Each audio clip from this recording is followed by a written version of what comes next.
اعوذ باللہ من الشیطان الرجیم بسم اللہ الرحمن الرحیم یسألونک عن الشہر الحرام قتال فیہ قل قتال فیہ کبیر وصد عن سبیل اللہ وکفر بہ والمسجد الحرام واخراج اہلہ منہ اکبر عند اللہ والفتنة اکبر من القتل ولا يزالون يقاتلونكم حتى يردوكم عن دينكم إن استطاعوا ومن يرتد منكم عن دينه فيمت وهو كافر فأولئك حبطت أعمالهم في الدنيا والآخرة وأولئك أصحاب النار هم فيها خالدون إن الذين آمنوا والذين هاجروا وجاهدوا في سبيل الله أولئك يرجون رحمة الله والله غفور رحيم صدق اللہ العظیم۔ ترجمہ: یسألونک، وہ آپ سے سوال کرتے ہیں، عن الشہر الحرام، عظمت والے مہینوں کے بارے میں، قتال فیہ، کہ اس میں لڑائی کرنا کیسا ہے۔ قل، آپ کہہ دیجئے، قتال فیہ کبیر، اس میں لڑائی کرنا بڑا ہے، وصد عن سبیل اللہ، اور اللہ کے راستے سے روکنا، وکفر بہ، اور اس کی بات کا انکار کرنا، والمسجد الحرام، اور مسجد حرام سے روکنا، واخراج اہلہ منہ، اور وہاں کے رہنے والوں کو وہاں سے نکالنا، اکبر عند اللہ، اللہ کے نزدیک زیادہ بڑا ہے، والفتنۃ اکبر من القتل، اور فتنہ قتل سے بڑا ہے، ولا یزالون یقاتلونکم، وہ آپ سے ہمیشہ لڑتے رہیں گے، حتی یردوکم عن دینکم، یہاں تک کہ وہ تمہیں لٹا دیں تمہارے دین سے اگر وہ طاقت رکھیں، ومن یرتد منکم عن دینہ، اور جو شخص تم میں سے اپنے دین سے مرتد ہو جائے،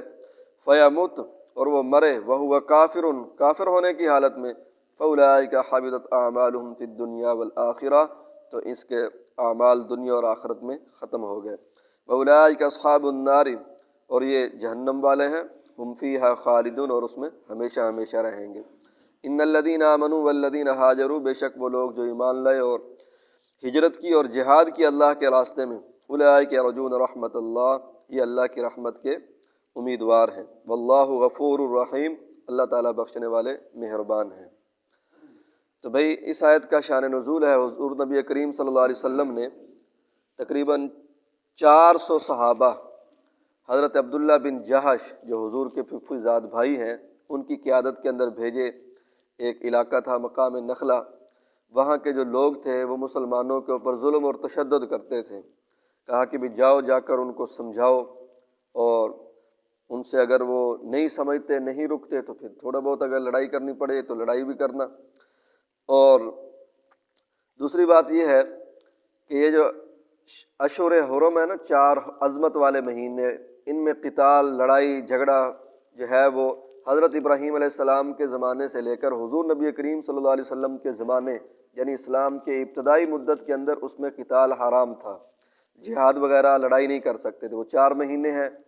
یہ ذوالقعدہ، ذوالحجہ، محرم، 3 اکٹھے ہیں، اور چوتھا ہے رجب کا، یہ عزت والے مہینے ہیں۔ تو اب یہ ہوا کہ حضور علیہ الصلوۃ والسلام نے اس قافلے کو بھیجا تھا جمادی الثانی کے آخر میں، آخری دن چل رہے تھے۔ اب اس کے سردار کو سمجھایا، لیکن وہ نہ مانا، کہا کہ بھی تم کون ہوتے ہو ہمارے معاملات کے اندر مداخلت کرنے والے، ہماری مرضی ہے، جیسے ہم مرضی کریں، ظلم کریں، یوں کریں۔ انہوں نے جو ہے وہ لڑائی شروع کی، اور ان کا کافروں کا ایک آدمی مارا گیا۔ جب مارا گیا تو یہ جمادی الاخری یعنی جمادی الثانی کی 29 تاریخ تھی۔ اب پتہ نہیں تھا کہ بھی رجب شروع ہو گیا ہے، عزت والا مہینہ، یا نہیں شروع ہوا۔ جب آدمی مر گیا تو انہوں نے شور مچانا شروع کر دیا کہ دیکھو محمد صلی اللہ علیہ وسلم تو عزت والے مہینوں کی بھی جو خیال نہیں کرتے، حرمت والے مہینے کے اندر لڑائی کی ہے، ہمارا بندہ مار دیا ہے۔ تو اس طرح کا شور شرابہ کرنا شروع کیا۔ تو اب پروپیگنڈا جو ہوتا ہے یہ بہت کام دکھاتا ہے۔ اب صحابہ کرام نے بھی ان کو ملامت کرنی شروع کر دی، تم نے اچھا نہیں کیا، تم نے جو ہے وہ رجب کے مہینے، حرمت والے مہینے کے اندر جو ہے وہ لڑائی شروع کر دی ہے۔ اور ان کے دل کے اندر بھی خیال آیا کہ بھئی یہ تو ہم سے بڑا غلط کام ہو گیا ہے، ٹھیک ہے جی، کہ بھئی جس مہینے کے اندر اللہ تعالیٰ نے لڑائی کو حرام کیا ہوا تو اسی مہینے کے اندر ہم لڑائی کر بیٹھے۔ تو جب وہ پریشان ہوئے تو اللہ تعالیٰ نے ان کی پریشانی کو دور کرنے کے لیے یہ آیات نازل فرمائی۔ کتنے خوش نصیب ہیں صحابہ کرام کہ جب وہ دنیا کے اندر پریشان ہوتے ہیں، گھبراتے ہیں کسی مسئلے کے بارے میں بھی، تو ان کو تسلی دینے کے لیے اللہ کے نبی اور اللہ خود آ جاتے ہیں، ٹھیک ہے نا جی۔ جب ان کو یہ خوف ہوا، گھبراہٹ ہوئی کہ بھئی ہم سے تو غلط کام ہو گیا، حرمت والے مہینے میں لڑائی ہو گئی، تو اللہ تعالیٰ نے آیات نازل فرمائی کہ یسألونک عن الشہر الحرام، یہ آپ سے جو ہے عزت والے مہینوں کے بارے میں پوچھتے ہیں، قتال فی، کہ اس کے اندر لڑنا چاہیے یا نہیں لڑنا چاہیے، کیونکہ اس کا احترام جو ہے مسلمان تو کرتے ہی کرتے، کافر مشرک بھی کرتے تھے، بھی ان مہینوں کے اندر نہیں لڑنا۔ تو اللہ تعالیٰ نے فرمایا قل قتال فیہ کبیر، آپ ان سے کہہ دیں کہ ان مہینوں کے اندر لڑنا بڑا ہے، یعنی گناہ ہے، صحیح نہیں ہے، نہیں لڑنا چاہیے۔ بعد کے اندر ان کی حرمت ختم ہوگی، آگے وہ آئے گا قاتل المشرکین حیث وجدتموہم، کہ مشرکوں سے لڑائی کرو جہاں کہیں بھی تم ان کو پاؤ۔ اور فرمایا کہ وصد عن سبیل اللہ، ان کو اشہر حرم تو یاد ہیں کہ عزت والے مہینوں کے اندر لڑائی کی ہے، ان کو اپنے کرتوتوں کا پتہ نہیں ہے، اپنے باقی جو یہ گناہ کرتے ہیں، باقی جو ظلم اور زیادتیاں کرتے ہیں، ان کا ان کو پتہ نہیں ہے۔ تو اللہ تعالیٰ نے تسلی دیتے ہوئے صحابہ کو فرمایا ان کی دیکھو نا، یہ جو مشرک آج حرمت والا مہینہ لے کر پھر رہے ہیں، وصد عن سبیل اللہ، اللہ کے راستے سے روکنا، یعنی مسلمان ہونے سے روکنا، ٹھیک ہے نا جی، اور اللہ کے ساتھ کفر کرنا، انکار کرنا، مسجد حرام سے روکنا، مشرکین مکہ یہی کرتے تھے نا، مسجد حرام میں نہیں جانے دیتے تھے، وَإِخْرَاجُ أَهْلِهِ مِنْهُ، اور وہاں کے رہنے والوں کو اس جگہ سے نکالنا، مسجد حرام سے مجبور کیا ہے، بیت اللہ سے جو ہے ہجرت کرنے پر صحابہ اکرام ہجرت کر کے گئے ہیں۔ اکبر عند اللہ، یہ حرمت والے مہینے میں لڑائی کرنے سے زیادہ بڑے گناہ ہیں۔ ایسے ہی ہے نا، مسجد سے روک دینا کسی کو، یا اسی طرح جو ہے کسی کو تنگ کرنا، کسی کو جو ہے مسلمان نہ ہونے دینا، اللہ کا ذکر نہ کرنے دینا، تو یہ ایک حکم سے زیادہ بڑے ہیں، ان چیزوں کو تو یہ دیکھتے نہیں ہیں۔ فرمایا والفتنۃ اکبر من القتل، فتنہ قتل سے بڑا گناہ ہے۔ فتنے سے مراد یہ ہے شرک کرنا، یعنی شرک قتل سے بھی زیادہ گناہ ہے۔ فرمایا ولا یزالون یقاتلونکم، اور یہ آپ یاد رکھیں، یہ جو مشرک ہیں یہ تم سے لڑائی کرتے رہیں گے حتی یردوکم عن دینکم ان استطاعوا، یہاں تک کہ تمہیں تمہارے دین سے واپس مرتد کر دیں، یعنی یہ چاہتے ہیں کہ مسلمان نہ رہیں، بس مسلمانی ختم ہو جائے۔ فرمایا ومن یرتد منکم، آگے بھی مرتد کے احکام ہے، جو تم میں سے مرتد ہو جائے، الیاذ باللہ، اللہ تعالیٰ ہم سب کے ایمان کی حفاظت فرمائے، اور وہ کفر کی حالت میں مرے، فاولئک حبطت اعمالهم فی الدنیا والآخرہ، تو ان کے اعمال دنیا اور آخرت میں ختم ہو جائیں گے، ٹھیک ہے نا جی۔ باقی بھئی جو مرتد ہو جائے اس کے الگ احکام ہیں، کلمہ کفر کہہ دے، تو اگر اس کو کوئی اعتراض ہے اسلام کے اوپر تو اس کے اعتراض کو دور کیا جائے، اور اگر اعتراض اس کا دور ہو گیا ہے پھر بھی وہ دوسرا اسلام چھوڑ کر یہودیت، عیسائیت یا کوئی بھی مذہب اختیار کرتا ہے، ہندو ہے، سکھ ہے، اسلام چھوڑ کر، تو 3 دن کے اندر اندر اس کو سمجھایا جائے، اگر وہ نہیں مانتا تو اس کو قتل کر دیا جائے گا۔ اور اگر عورت جو ہے کوئی مرتد ہو جائے، اس کے لیے یہ ہے کہ اس کو قید کیا جائے، جیل کے اندر بند کیا جائے، یہاں تک کہ وہ جیل کے اندر ہی رہے۔ اگر اس کے اعتراض دور ہو گئے، مسلمان ہوگی تو ٹھیک ہے، اگر مسلمان نہیں ہوتی تو وہ جیل کے اندر ہی رہے گی۔ باقی یہ ہے کہ اگر مرتد ہو کر کوئی مر گیا ہے، کوئی اور مذہب اختیار کر لیا تھا اسلام لانے کے بعد، تو وہ نہ تو خود وارث بنے گا، اور اس کا جو مال ہوگا وہ مال غنیمت کے طور پر، یعنی جو ہے تقسیم کر دیا، اس میں جو مال ہوتا ہے یہ غنیمت کا، اور قومی خزانہ دوسرے لفظوں کے اندر بیت المال کے اندر اس کے مال کو جمع کر دیا جائے گا۔ اگلی بات یہ ہے کہ کافر اور مرتد ہونے کے لیے یہ ضروری نہیں ہے کہ کوئی اور مذہب اختیار کرے آدمی، یہ بات ذہن میں رکھیں۔ بھئی اسلام چھوڑ کر یہودی ہو جائے، عیسائی ہو جائے، ہندو ہو جائے، سکھ ہو جائے یا قادیانی ہو جائے، یہ ضروری نہیں ہے،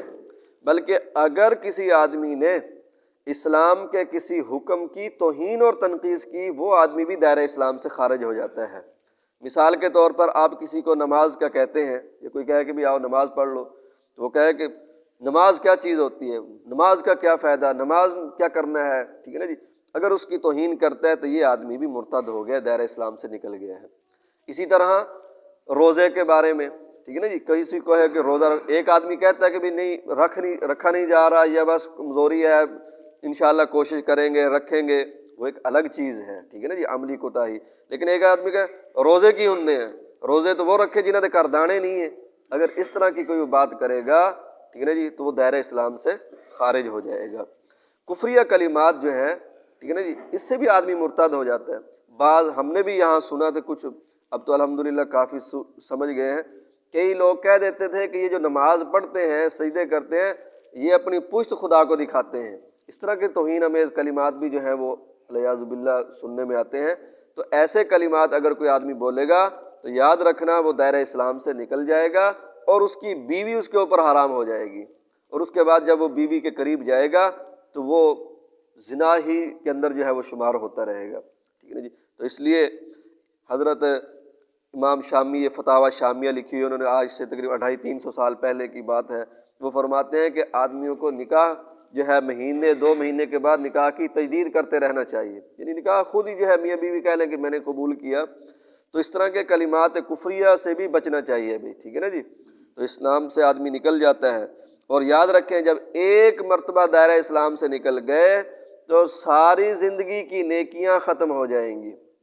جتنے بھی اعمال کیے ہیں وہ ختم، اگر بعد میں وہ مسلمان بھی ہو جائے تب بھی پچھلی نیکیاں واپس نہیں آئیں گی۔ اللہ تعالیٰ ہم سب کے ایمان کی حفاظت فرمائے۔ فرمایا کہ آگے اللہ تعالیٰ نے فرمایا ان الذین آمنوا والذین ہاجروا، صحابہ کرام پریشان تھے کہ بھئی پتہ نہیں ہمیں ثواب بھی ملا ہے یا نہیں ملا، رجب کا مہینہ حرمت والا مہینہ شروع ہو گیا۔ اللہ تعالیٰ نے فرمایا جو لوگ ایمان لائے اور ہجرت کی اور اللہ کے راستے میں جہاد کیا،